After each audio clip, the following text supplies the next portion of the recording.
Here I go again. And here we go again on okay. this week's live stream at AVADirect Studios. You know me as Joe. And I'm Sean.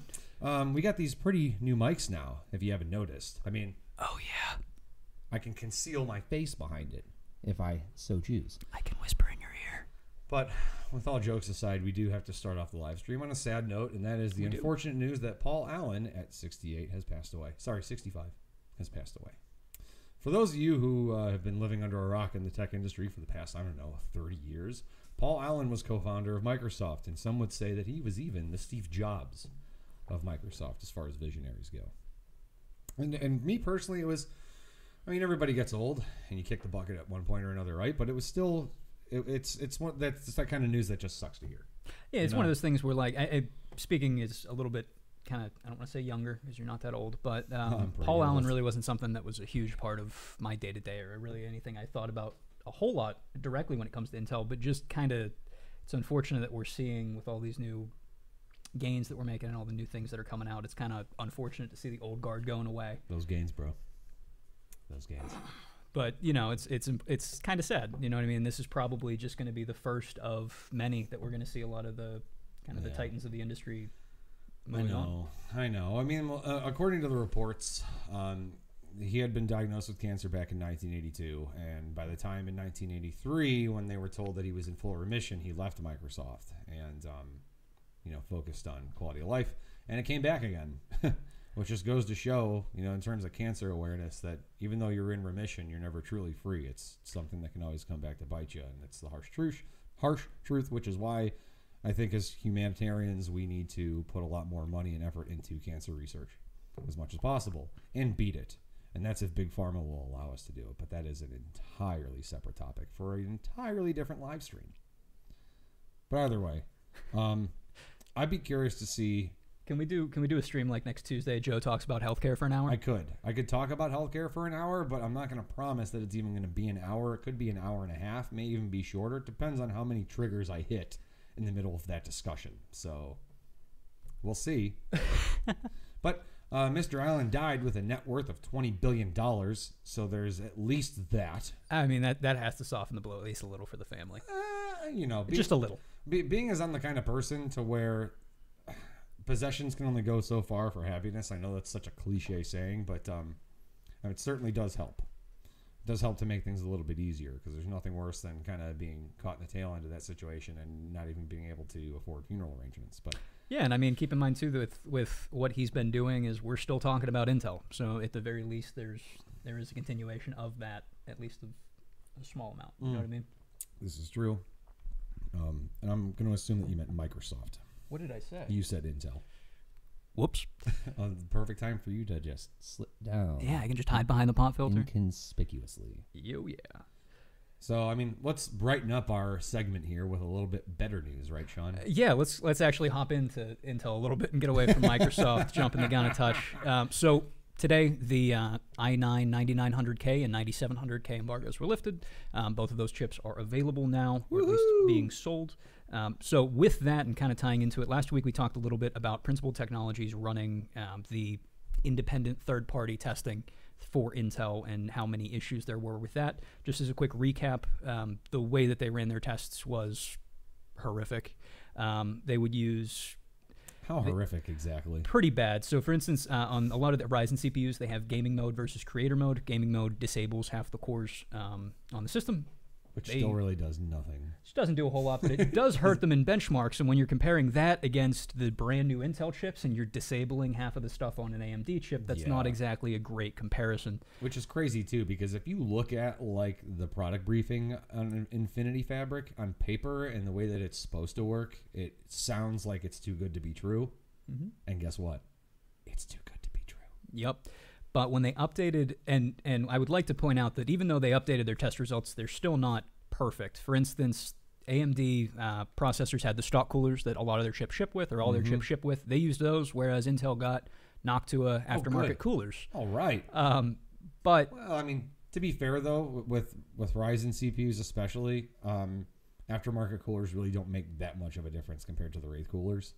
No, you're absolutely right. There's that at least, but still, I understand your thought process behind making sure that they're both on an even keel. So if you're going to put a Noctua cooler on an Intel chip, maybe put the Noctua cooler on the Ryzen chip too. If you're funded by one of the two things that you're testing, maybe try and be a little bit more strenuous on it, because like even that's the unfortunate thing for Principal Technologies, because it honestly seems like this was just a mistake, but because Intel paid them, it kind of seems a little bit more. Oh, Intel did pay them. Intel did pay them.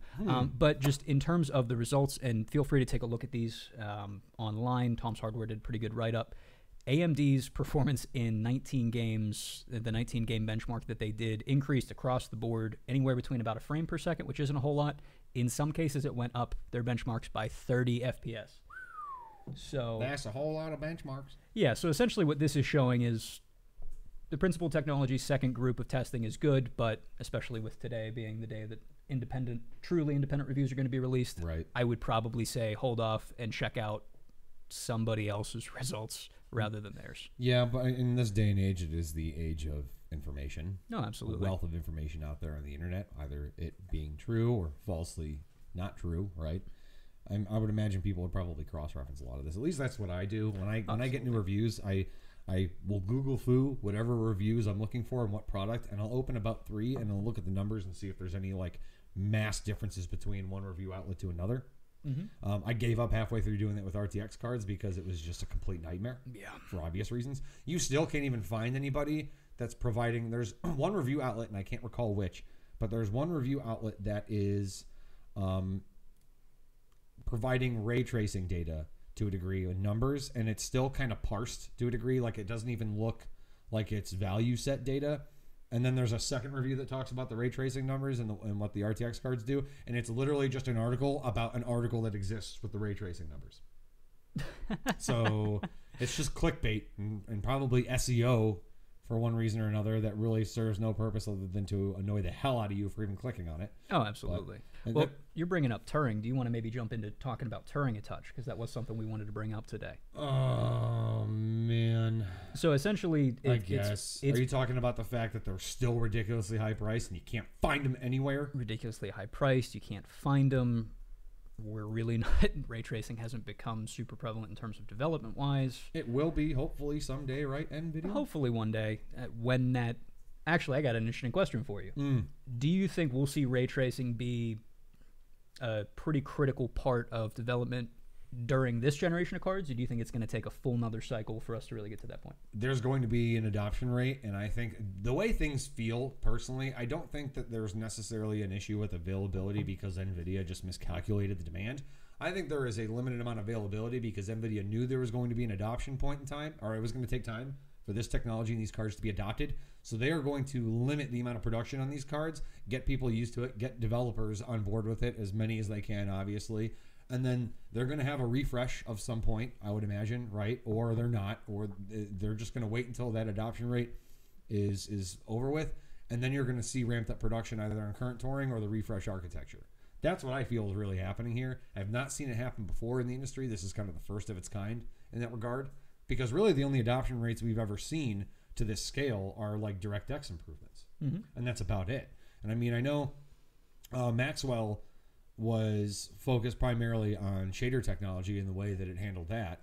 But that wasn't dependent on a studio or a developer coming up with a certain way to develop rasterizing. That's what it was. It was rasterizing technologies.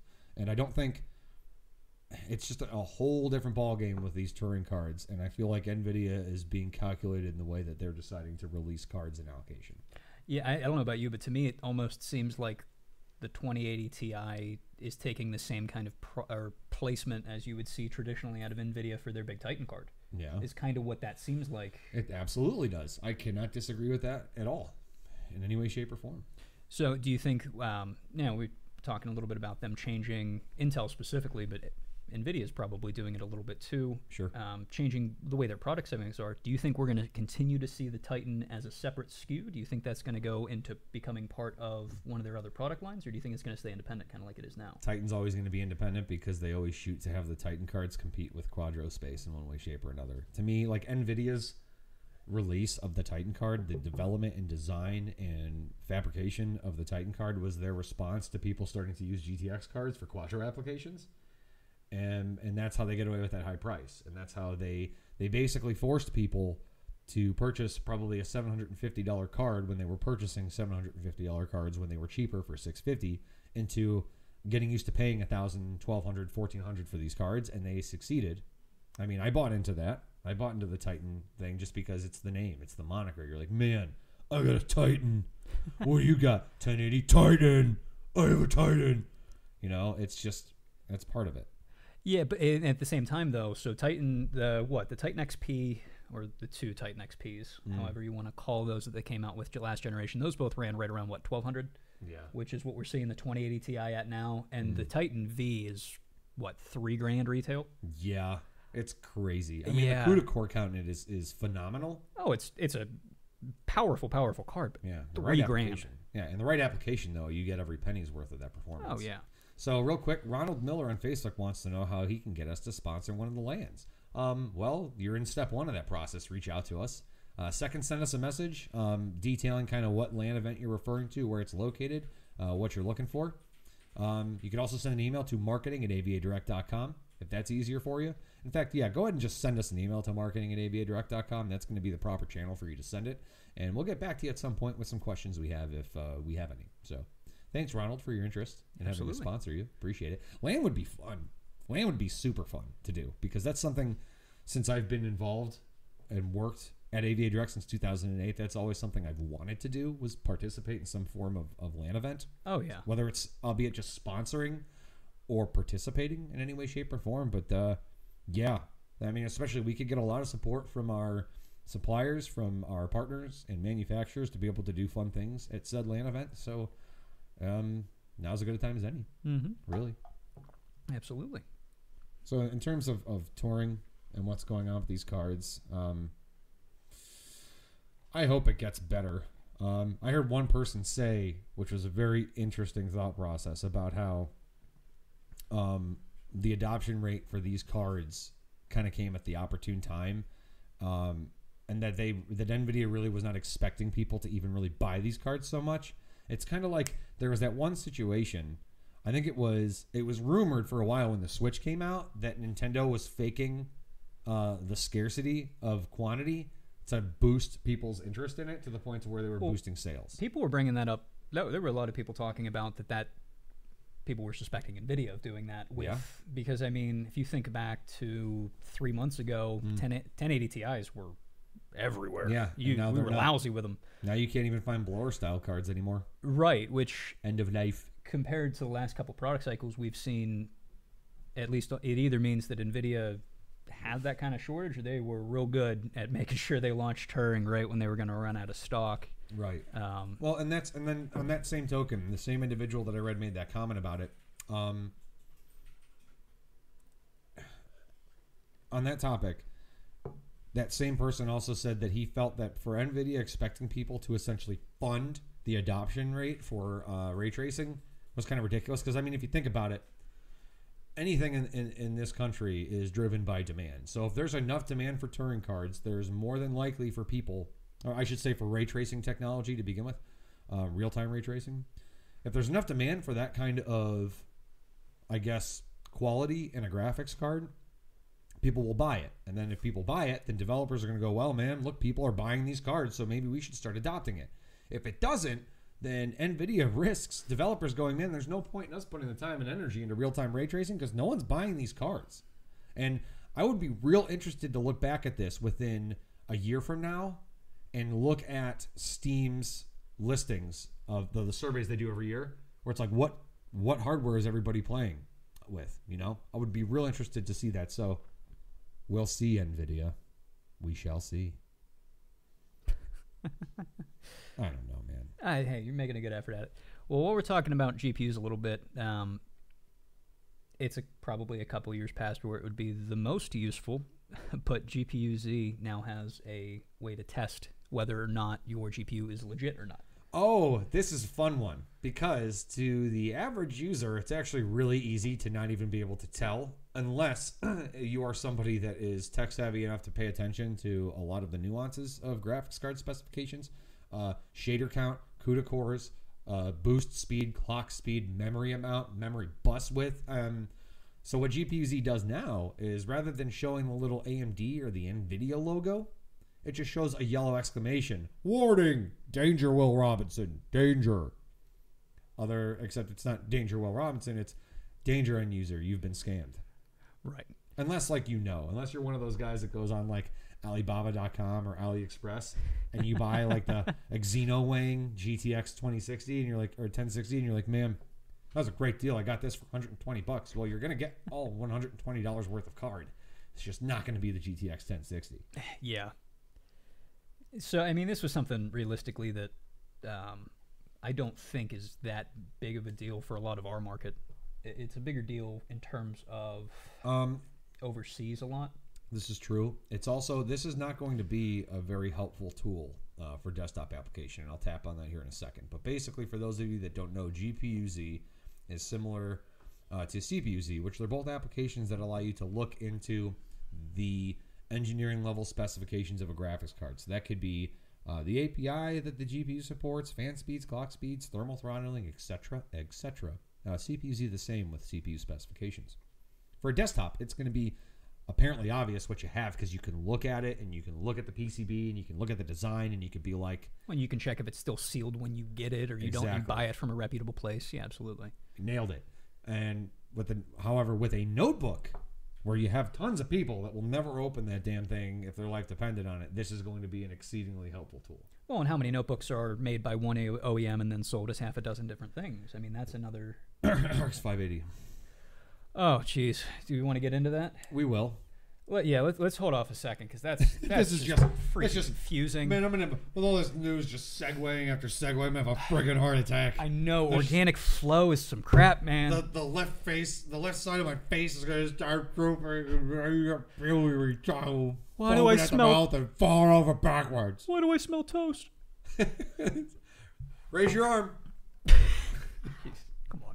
Yeah, I mean, but still. So again.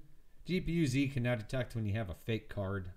We don't expect it to be something that's going to happen too much.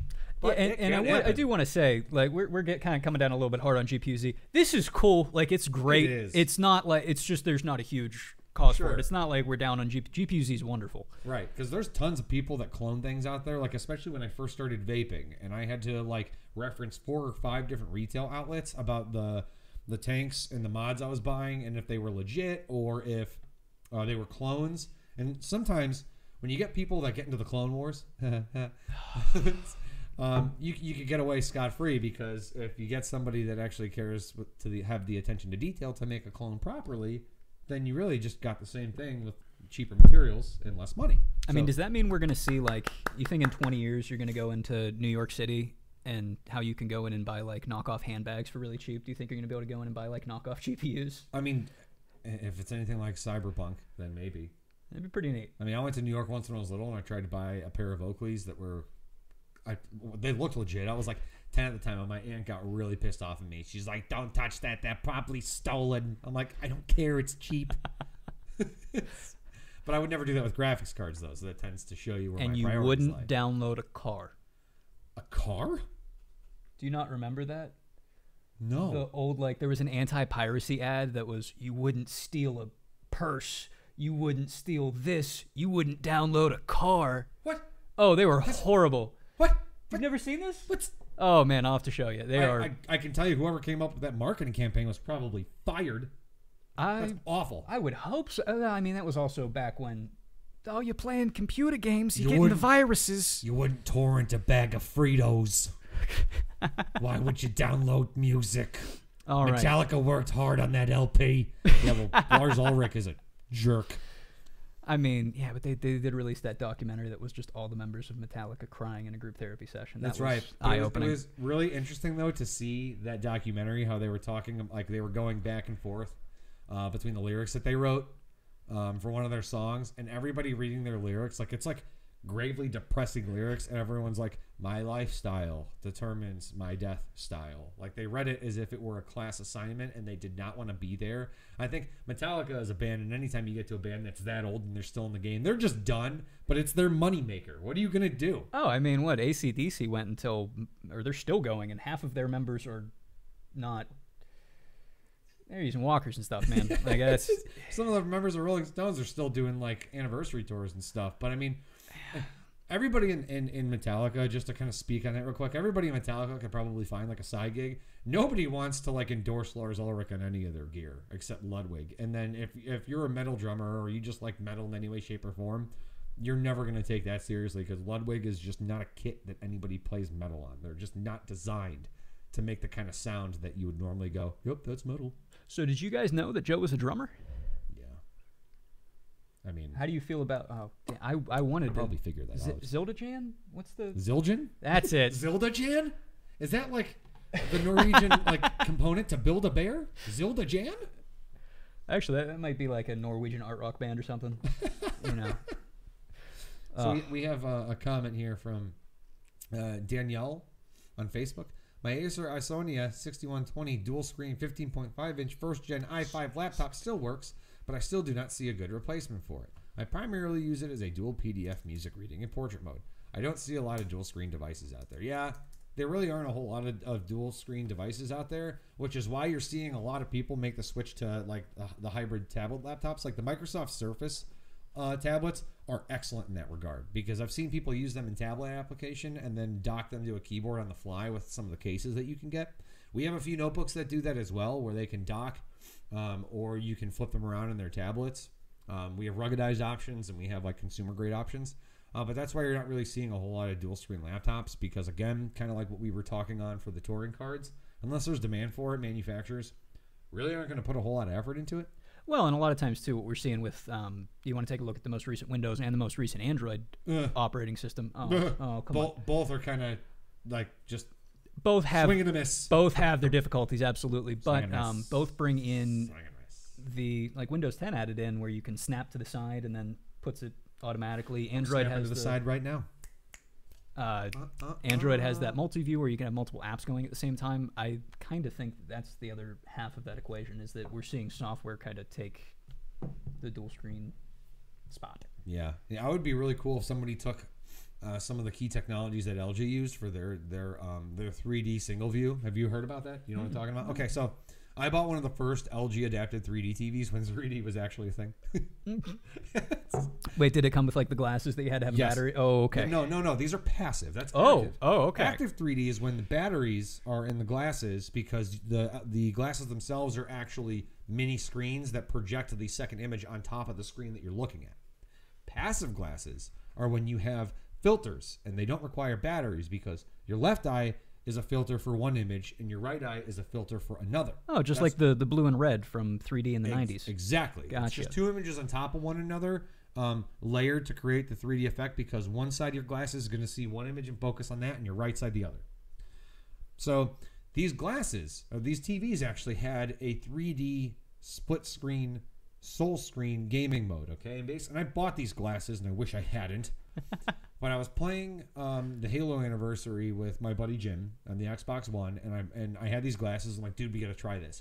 Now, the way it was marketed was that you get the whole screen to yourself with two people, and you look at the TV, and you're like, oh, boy, look at that, the whole screen. What you actually get is your split screen stretched again on the whole TV. Oh. So you don't gain aspect ratio. It's not a separate image. And I should have known better because there's no like, hey, in order for this to work, you actually have to take the console and you have to connect an HDMI on, HDMI 2, and then the 3D mode lays over the input screen. Like then you could make that work. Logistically, that's how you would do it. But the console would also have to support 3D play as well. So it was just the split screen, image 1 on top, image 2 on bottom, and then it was just stretched for each person on the screen. Dude, it was. I ended up pulling the glasses off and just going, dude, we'll split screen it, bro. I can't handle this. I mean, split screen wasn't that bad. I miss split screen. I do. Ratchet and Clank co-op. Oh, that was my jam. That was my jam. No, dude, Ratchet and Clank. I got into that a little bit and never did. You're gonna probably stab me, but I never got into Crash Bandicoot either. I mean, Never did. Look, you didn't stab me for not getting into Final Fantasy. We'll call that one even. Yeah, fair enough. Yeah, and see, the thing is, the reason why I didn't start to get into those games is I started to get as I started to get older when I was gaming, I started to move away from a lot of like the Mario, the Sonic, Banjo Kazooie, like Diddy Kong, Donkey Kong kind of games that were coming out at the time for like PlayStation and N64. And my mother came home from school in first grade, and my mother was like, I bought you a new PlayStation game because you've been doing great. I'm like, oh, what is it? It was 2 games. One was Destruction Derby, and the other was Doom. I already played Doom on PC, but like I don't think my mom really knew what she was buying, and that's okay. If there's anything I can thank my mother for, it's that she let me play whatever video games I wanted and didn't care about the content, because I wasn't that kind of kid that would go to school and like replicate that, you know? Like my direct behavior to human beings didn't translate. You weren't carrying a 10-foot sword into middle school? No, but I was told by my brother that when I was 4 years old, I was walking around with a gun strapped to my thigh going, Kane, you sold us out, Officer Duffy. So, I mean, I did it at home, but I didn't just do it to like outside of my comfort zone, because I knew there was a time and a place. Well, yeah. You know? So that's why I never got into Banjo, I never got into Crash Bandicoot, because at the time PlayStation was out, and that was the first time I'd played Metal Gear Solid. Oh, yeah. And Metal Gear Solid was one of the first like serious kind of like story-driven games I'd ever played, and I would have to say that it is directly responsible for me segueing into playing more mature games at that age moving forward.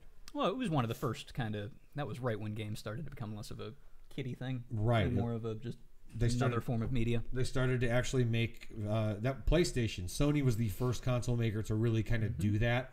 They started to realize, hey, we're making consoles for a generation that is getting older, so we need to have content that plays into that. Not everybody's going to continue to play Spyro at 14 years old. I was like, PlayStation came out in 94, right? 95 maybe, and I was like 7 or 8.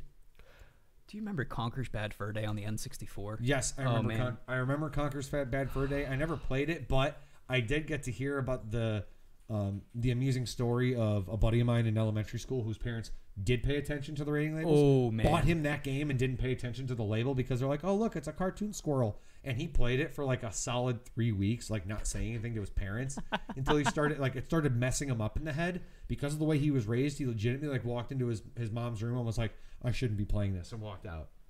Just because of like, I don't say he was babied, but he was sheltered in the way of like, no, you can't play GoldenEye because it's got blood in it. Well, it's got a filter to turn it into paintballs. Okay, honey, that's okay. Meanwhile, the actual blood splatter in those games look like paintballs. Like, what's wrong with my gun? I just loaded it with red pellets. Huh. Makes sense. This kind of makes sense. Thanks, 006. All right, let's hop back a little bit into hardware. We touched on this a touch earlier, but you AMD... touched on it a touch earlier. Hey. For touching. Conker's Bad Touch Day. Oh, jeez. AMD has new graphics cards? No, they don't. You're a liar. I mean... Is AMD a liar? Well, so AMD announced they're coming out with the RX 590. Even though the Vega cards came out, they're going back an extra generation just because, you know, they need cards to sell, I guess. So they have the RX 580 2080 SP, which is literally the 570 with a higher boost clock. This feels like the time that Samsung came out with a derivative of Samsung Evo drives, but they didn't call them Evo because they were OEM, so it was just the number as part of the part number. Oh, like the SM951s? Yeah, yep. SM951. And then you're like, where'd you come up with that name? And then you see the part number. You're like, oh, it's an OEM 950. I see what you did there, Samsung. You didn't put your creative team on this one, did you? or did you do it and now they no longer have a job? I mean, I don't know. I mean, no, it's simple, you know, elegant, viral, simple, guerrilla elegant, marketing. Viral, guerrilla, Samsung. Selling the same cards again. That's their next tagline. What? Except if they're going to have Gorilla, then they have to make like an SSD that's got like hair fibers on it to make it look like it's, you know. Nice. Just saying. So yeah, AMD has quote unquote new cards. Do these seem to have a point to you? This just kind of seems like they're putting out cards to put out cards. Is there a market? Can you see the lack of excitement on my face? It's because I'm not surprised at all, because this is kind of what AMD does. They come out with new cards, they refresh, they rebadge. They come out with new cards, they refresh, they rebadge. That's what they've been doing since like, man, the 7800 series, 7000 series cards. Feels like that's what they've been doing. And no, even sooner, because that was like the start of the 4850, 4870s, and then 5850 and 5870s. And that's when people started to kind of see a trend like, hey, so this 5850 performs very similarly to the 4870. In fact, it looks like the same damn card. Hey, after we pull it up on GPUZ, it is the same card, just rebadged and reclocked. Yeah. So. Looks like Danielle sent a little bit of a follow-up asking about, do you need a 15-inch tablet with a similar monitor, or would you have to get 2 tablet computers and run one as a monitor? I don't know, Sean, what do you think? Realistically, yeah, a small tablet with a external monitor would work for you. You just need to make sure that it has the ability to do that. So most Android tablets probably wouldn't be your winner. Maybe check out a Microsoft Surface tablet. Surface tablets are so awesome. I mean, they are pretty sweet. They feel decently constructed, which is, I don't know. I feel like a lot of the tablets I get my hands on feel kind of chintzy. Oh my. Oh my. Oh my. Surface tablet though, you should look into a Surface tablet. Yeah, no, they are nice. We're a Microsoft certified partner, but we're not endorsed, so I don't want you to think I'm pushing Microsoft products on you, because it's like the 4th time I've said Surface tablet, and now that's the 5th time I've said Surface tablet, now the 6th. But just check them out.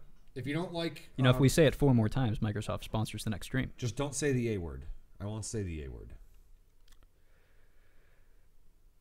Don't. APPLE. I'll spell it, but I won't say it. Alright, so we can kind of get away from the AMD because there's really nothing there. I got to get away. I gotta fly away. Right. Yeah. Lenny Kravitz is gonna come through that door in like 3 seconds and be like, As long as he's wearing the same eyeshadow from the Hunger Games, I'm okay with it. I'm not gonna lie. It's the first time I could say that I ever looked at a man that was like Lenny Kravitz and say that he looked pretty, because he did. Hey, whatever you're into, man. A very pretty man in the Hunger Games. Just saying. You're welcome, Lenny. Even though I know you're probably not watching this. No. Do you even know it exists. This will definitely make it over to him. You sure? Sure. If there's any friends of Lenny Kravitz, please link this to his Twitter. Yeah. Let him know that he has a fan in the Hunger Games. All right, so getting to kind of our last piece of hardware. This one's actually, I feel like a lot of the news we've been talking about has been kind of like, bleh, or who cares? But Corsair actually kind of hit a home run with this one, in my opinion. I mean, it's not life-changing. Intel still holds the crown in terms of budget SSDs, but still. Budget for decent performance. That's the thing. Yeah, it's a little bit better performing. It's not as cheap. I kind of feel like, though, that this is the start of a trend, because Intel did it. Now Corsair's doing it. We don't, Mushkin, I haven't seen them really doing a whole lot, really, so I'm not going to talk on that. But if Corsair's doing it, I'm really hoping that we'll start to see a budget-conscious Samsung SSD. Maybe we will see a budget-conscious Kingston SSD. Maybe we will see a budget-conscious Crew. Oh, there is one. But it's just not an M.2, and they're not always available. But still. Yeah. Well, I mean, and the other nice thing, so I don't know about you, but a lot of times when I'm looking for cheaper M.2s, I was looking at my digital SSD, which were good drives. They were nice. They were small. They were relatively cheap. But their allocation was rough. Well, here's the thing about my digital. They weren't aggressively priced, for one. The capacities they offered were limited. The controllers that they offered were limited. And they had some really weird boot issues sometimes. Yeah, that's true. Really weird boot issues. What I'm hoping that comes out of these Corsairs is they're essentially what my digital should have been. Yeah. You know what I mean? And that's, I'm hoping. I mean, they were good SSDs. They just needed a little tweaking, and it was kind of earlier on when the M-SATA SSDs came out. Yeah. And Corsair, in terms of kind of as a company to work with from our end, on the back end, is one of the easier to work with. Yes, Corsair is. They are fantastic at support. They respond to us almost instantaneously, and I could not think of a better manufacturer to work with. Oh, my. Oh, you talk about Corsair. That's hey, Sean excited. There's got to be Is that your O face? There's a plundering joke in there somewhere. I don't know. It just looks like your O face. I mean, Oh, it's magic. Oh, All right. Never believe it's not so. All right, so let's hop into, now we've gotten through most of the hardware, or at least kind of the big pieces. Real quick, though. Yeah. The 2 terabyte drives. for M.2s. Ooh. Somebody needs to come out with an M.2 2 terabyte drive, budget-friendly option. Make it $300 to $350, and you got yourself a deal. I mean, now who's talking about their O face? That just seems like a pipe dream right there, man. Oh. Like, that just looked like a sneezy face, really. Do you think, I got a question for you. Was it Seagate or Western Digital supposed to be coming out with a 20 to 40 terabyte HDD? Wow. Do you think we're going to see that? And I think that's Yes, slated we to come are. out next year, before or after we see a 2 terabyte $350 M.2. I will tell you right now that if anybody comes out with the 20 to 40 terabyte, which I want to say that 20 to 40 terabyte SAS drives have existed for a while now, but on the enterprise level, like you cannot get them through normal channels, right? But they exist. Yeah. If they start to make consumer level ones, I mean, I guess that would kind of make me nervous once you start to break 20 to 40 terabytes. If you load that thing up with 20 to 40 terabytes of data, and then if you don't do anything in terms of redundancy, and you lose 20 to 40 terabytes of data from one drive, Don't even talk about it. You will cry yourself to sleep, or you will smack yourself in the head with a hard drive until you pass out or blackout. Or the IRS is going to audit you to death. Oh, man, and they're going to need at least 2 drills to get through that stuff. Oh, Just saying. jeez. But talking about the IRS and the scarcity of you actually getting away with anything, let's talk about something that's actually a little bit better. Like, I don't know, the release of the RTX 2070 cards, which we are now offering for pre-sale. Yeah, and the 2070, we were talking a little bit about how about the 2080 Ti. It seemed a lot like an Intel, or I'm sorry, not Intel. I am really screwing that up a lot today. It's okay. It's a fine. Titan. It seems a lot like a Titan. The 2070, the actually 2080 kind of was. exciting to me. I thought the 2080 was more like the Titan. 2080 Ti. Pretty. But the 2070, what we're seeing, at least with that seems to be out of the 3 cards that 2080 Ti is Titan. Titan is 2080 Ti. 2080 is a 1080 Ti. Yeah, exactly. But what we're seeing with this is the 2070 seems to be, I don't know about you, but that's the card I'm excited about out of these 3 that we've seen released. It is good because if they follow kind of the similar design path as they did with the 10 series, it's probably going to be one of those cards that's going to be miniaturized either by like Zotac or Asus. Kind of like how the 1060 cards were. And the EVGAs and all those were good cards. Yeah, and I mean the 2070 is on par with the 1080 for the most part, right? A little bit better. And if they continue to do design improvements to the development of the software, then we're going to see those gains, bro, with the 2070 cards like we need to. And admittedly, I am not saying the monikers of RTX and GTX because it's starting to confuse the hell out of me. Because again, the adoption rate's still there. And RTX, I get it, ray tracing, and GTX. And what was GTX then? Really inappropriate things just crossed my mind just now, so I'm going to stop talking about those acronyms because one doesn't exist for the GTX. And you know why, NVIDIA? So, but we do have the RTX 2070s for sale now. So, why are you watching me? Go build a system with a 2070. We'll get you one. Yeah. Here's where the fine print scrolls at the bottom where you say based on availability, bro. Like, based on availability. Just something, right? I mean, I tried. And also, the 9th gen Intel Core processors are now available to order, which Sean recently did a review on the 9th gen CPUs. Right, Sean? Huh? What? Oh, sorry. Were you MLing the camera? You were MLing the camera again, weren't you? Gotta try and give them We some talked more, about this. Gotta give them some more gifts to work Only when we're not broadcasting can you make such lovey eyes at the camera. You could offend somebody or rigorously turn someone on to where there's no return. with. Sounds like a win-win. I mean, I suppose. What's this? Oh, no. Uh-oh. Oh. No, you should change our category on Twitch to just chatting. Sean just doesn't even eyebrow work. Sean just doesn't even game. Like, you just see his avatar on the screen, like it's just standing there getting shot, and he's just sitting there with his arm back, like, so, how's everyone doing? I'm doing great. Let's talk about pineapples and why they're so pointy. I mean, What? I don't know, dude. I mean, I don't know. If anything, it would be papaya. That's the most confusing of the fruits. Pineapples make sense to me now. Why is a papaya confusing? I don't know. Why was a pineapple confusing? I don't know, because it's a spiky fruit. What other fruits All are right. spiky? We're getting into some weird stuff. Do you want to talk about the fact that 9th gen Intel CPUs are now available? Yes, we can.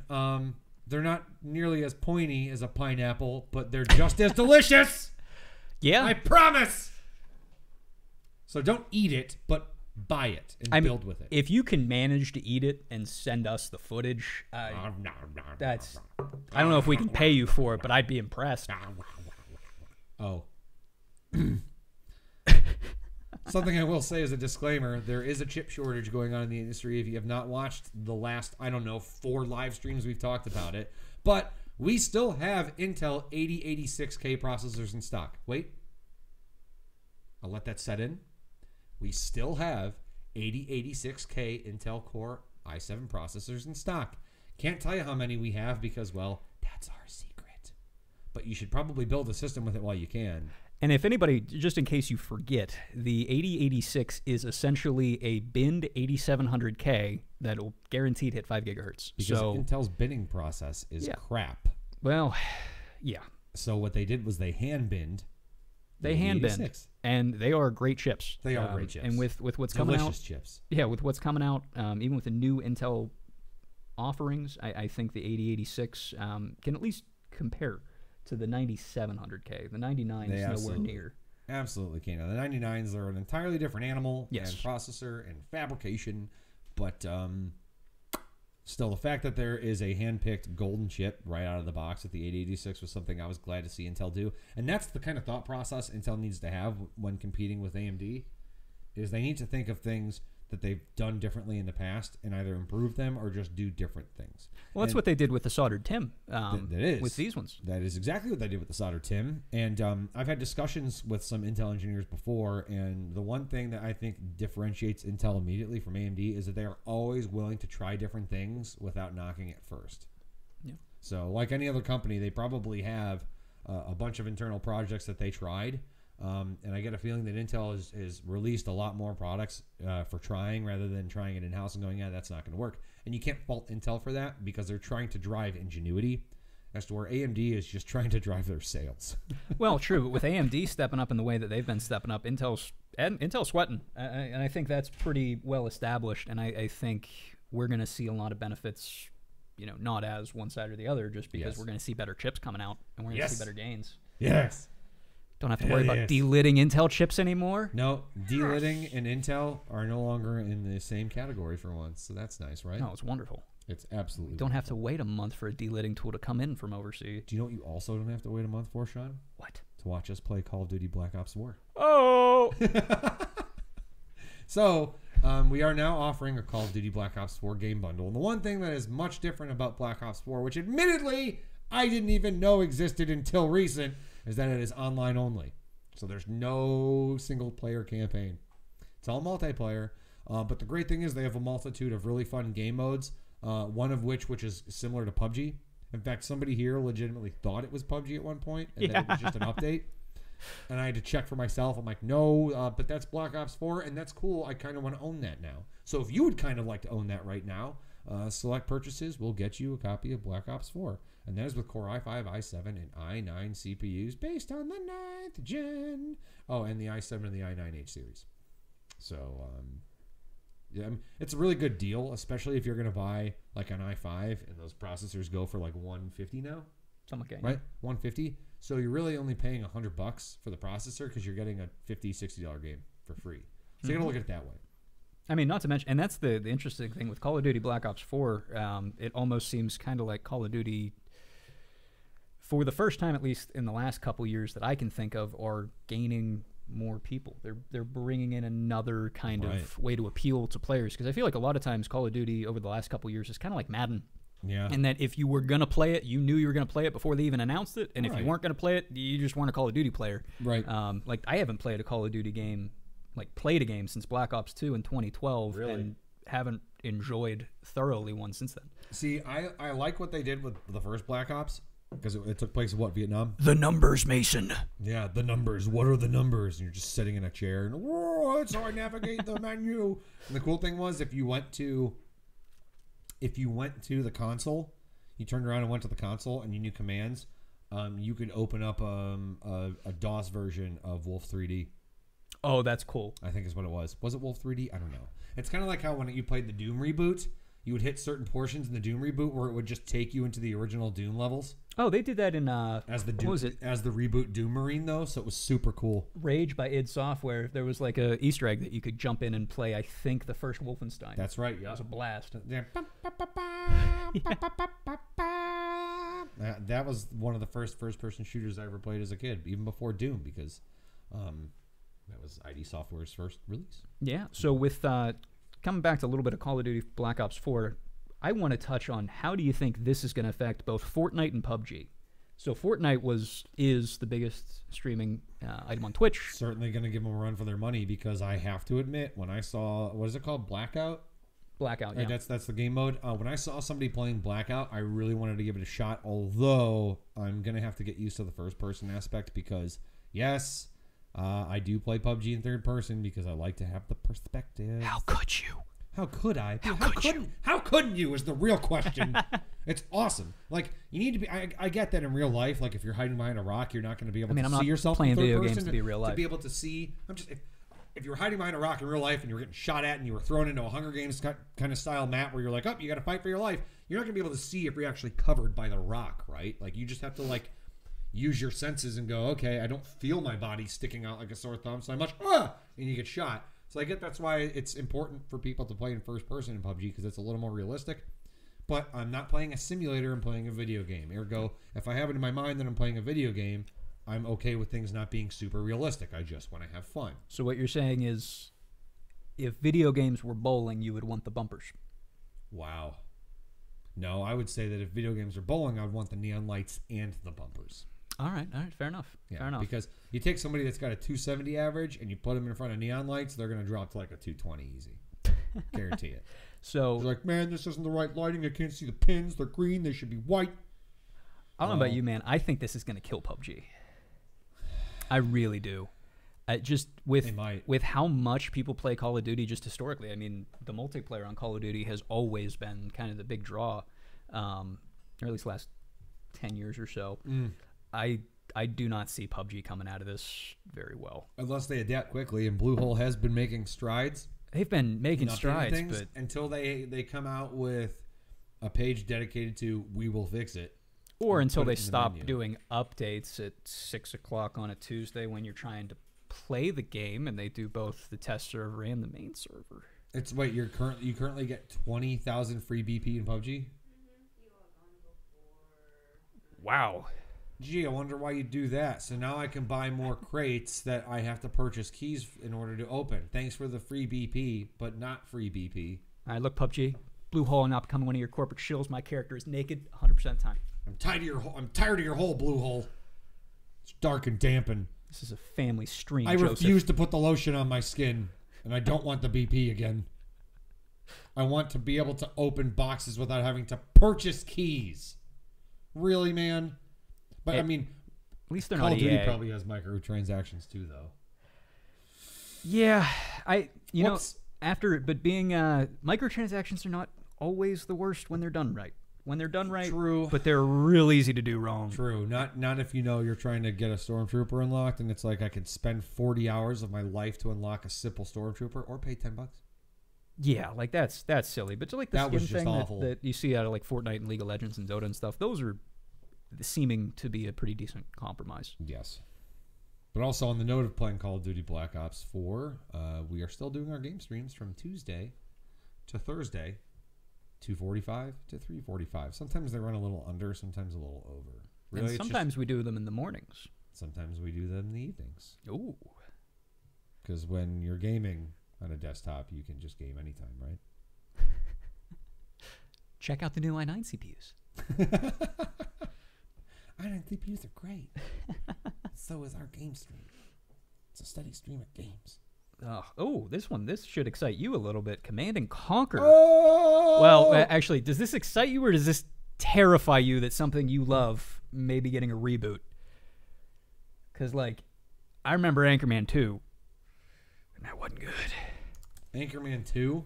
I mean, that wasn't a reboot. That was it was the same movie 10 years later. Okay, point case, I get it, but it had the number 2 behind it, so it wasn't officially a reboot. But yes, it was the exact same formula as the first one. Yes. Like, If you were to lay it out in script form, the scripts probably looked friggin' identical. I guarantee it.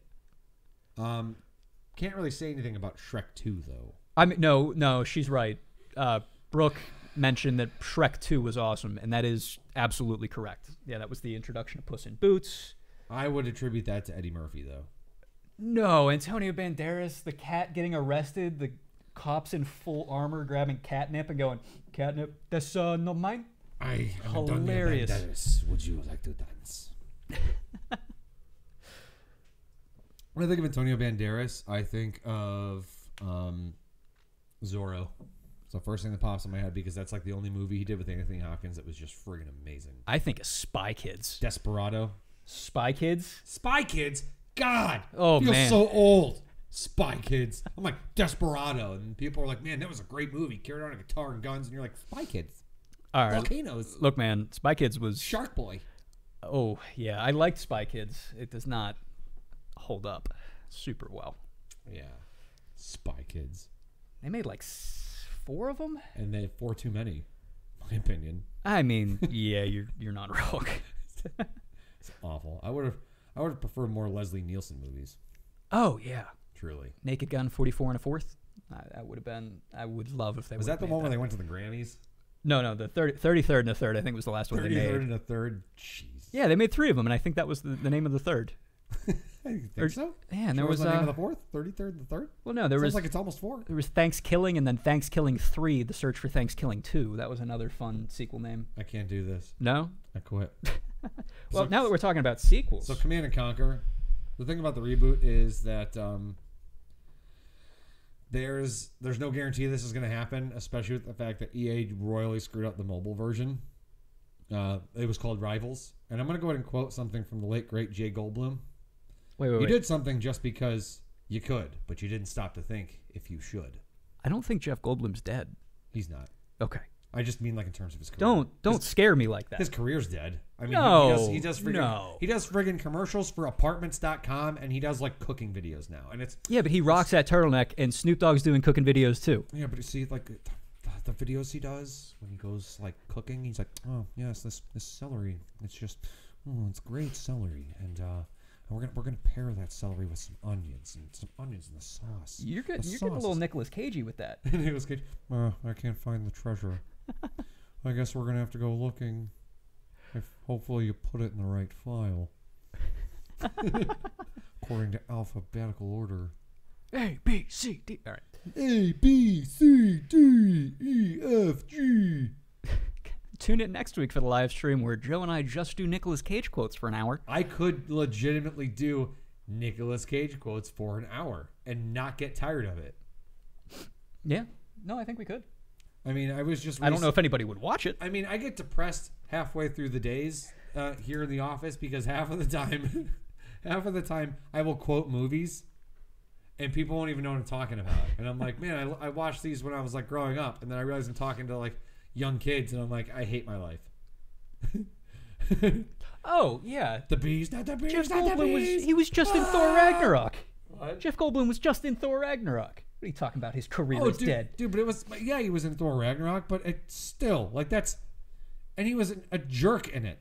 He was awful, and he was pompous, and he was big-headed, and he was like, oh, I created this civilization, and I'm the leader, and I have this baton that I touch you, and you die.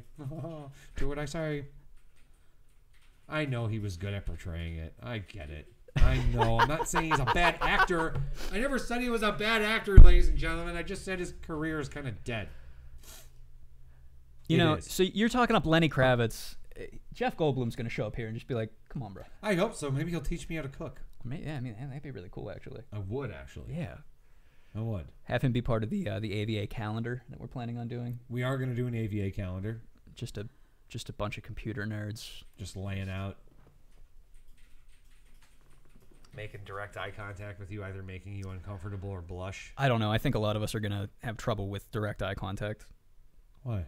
I don't know. It can be difficult. I guess so. It's just it's a learned skill, I suppose. Probably. But if you want to talk about games making a comeback, Soul Calibur 6. You know, the only thing that really matters. What is the one thing that matters about this game to you, Joe? The swordplay. Oh yeah. Is there good swordplay? Who cares about the swordplay? Is there sword? Geralt's in it. Is there sword swallowing? Man, I think my mom's watching this. Hi, Marine. How are you? The swordplay is great. Yeah, no, it's. I mean, Soul Calibur is a fighting game.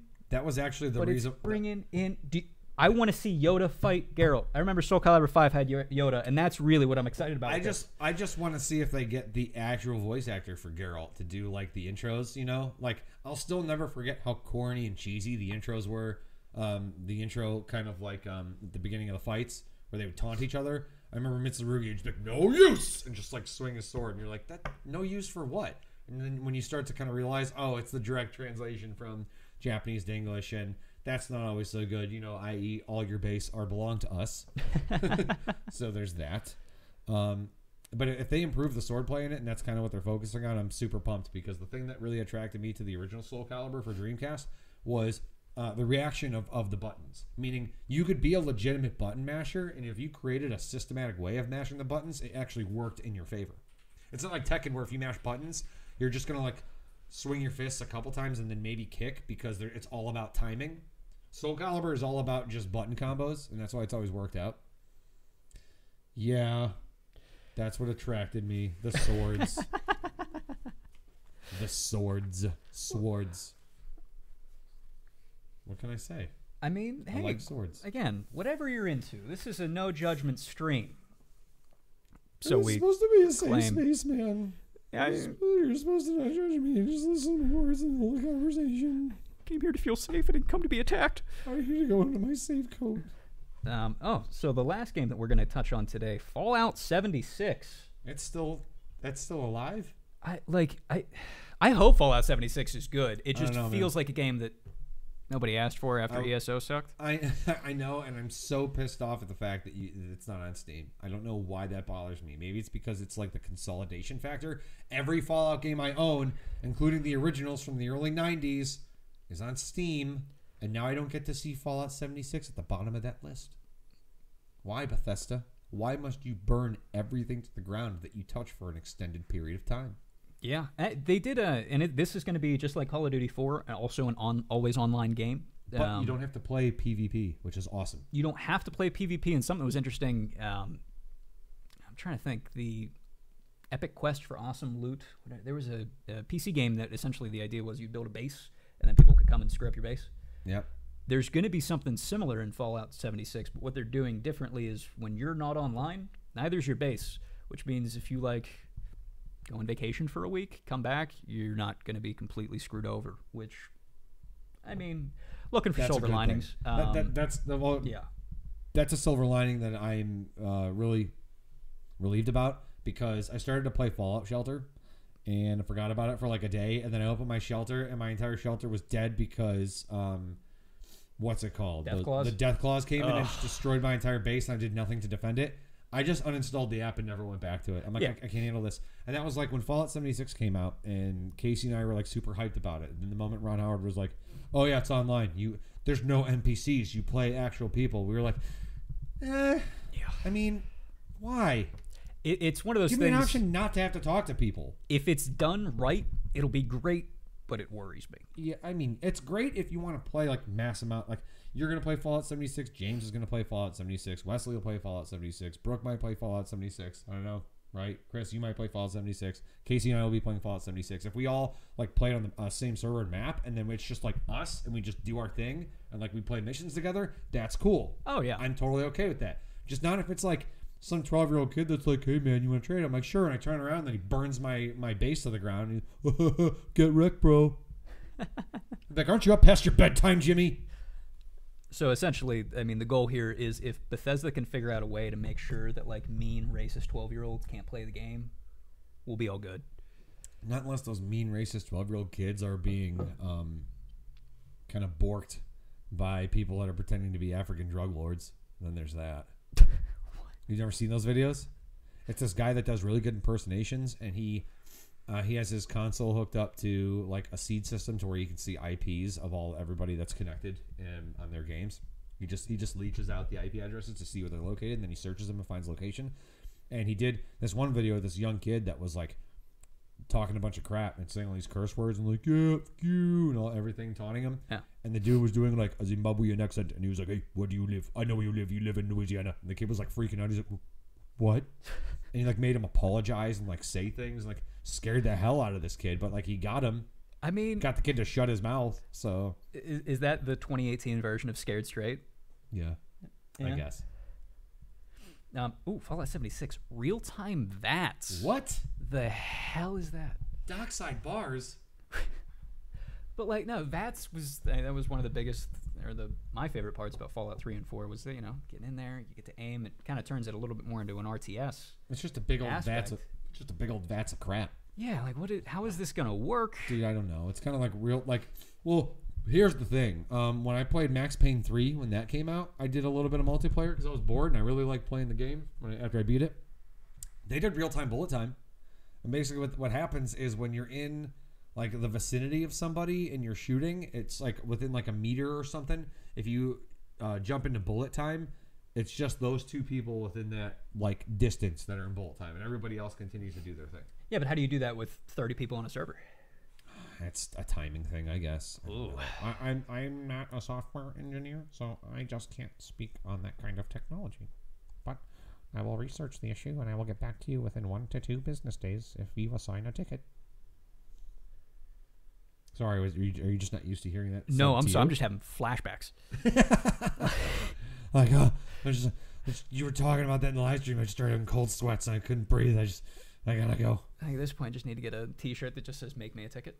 Yeah. Well, speaking of tickets, I think we need to make a ticket out of here because the live stream's over.